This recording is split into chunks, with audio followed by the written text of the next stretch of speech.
کر گدا تو جن، اور اس کے بعد ہے ہنر دھاک۔ اس کے بعد جو ہیں وہ خالی جگہ ہے۔ ایک وقت تھا کہ قلعہ میں سیدانی بی کا بڑا مقام تھا۔ سیدانی بی کو مغلانی کا پیشہ اختیار کرنا پڑا کیونکہ وہ بیوہ ہو گئیں۔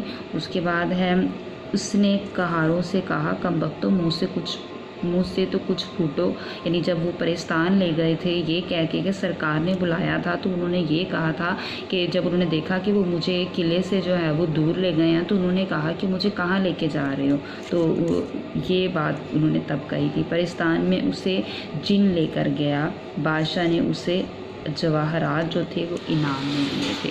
اس کے بعد یہ آگے ہے ذو معنی الفاظ، تو یہ پہلے بھی ہم لوگ پڑھ چکے ہیں کہ ایسے الفاظ کا املا تو ایک ہی ہوتا ہے لیکن ان کے جو معنی ہوتے ہیں وہ دو ہوتے ہیں، یعنی املا ڈفرینٹ ہوتا ہے لیکن معنی دو ہوتے ہیں۔ جیسے آب جو ہے یہ میں نے لکھا ہوا ہے تو آپ کا مطلب پانی بھی ہوتا ہے اور آپ کا مطلب چمک بھی ہوتا ہے، تو اس کے جیسے دو جو ہے وہ جملے بن جائیں کہ جو ہمارا پرچم جو ہے وہ اب و تاب سے ہمیشہ اسی طرح لہلہاتا رہے، اور دوسرا جو ہے وہ پانی آب زمزم کا بن سکتا ہے، ٹھیک ہے۔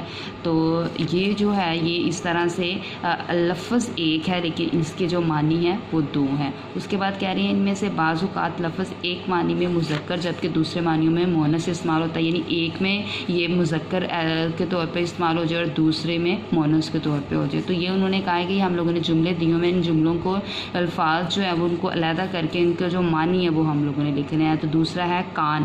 اب کان ہمارے انسانی جسم کا حصہ ہے جس سے ہم لوگ سنتے ہیں۔ دوسرا کان جو ہے یہ ہوتا ہے دہات، جیسے نمک کی کان۔ تھان گھوڑا باندھنے کی جگہ یا کپڑے کے گٹھے کو کہتے ہیں۔ دار مقام یا تختہ موت کو کہتے ہیں۔ چا کنواں یا خواہش کو کہتے ہیں۔ اس کے بعد متضاد الفاظ ہیں لطیف، ثقیل، شب روز، خشک تر، جفت، طاق، شیریں، تلخ، نشیب، فراز، تیراک، زہر۔ تو یہ آپ لوگوں نے ایکسرسائز کر لینی ہے اور ساتھ آپ لوگوں نے اس کا خلاصہ کر لینا ہے۔ اوکے، خدا حافظ۔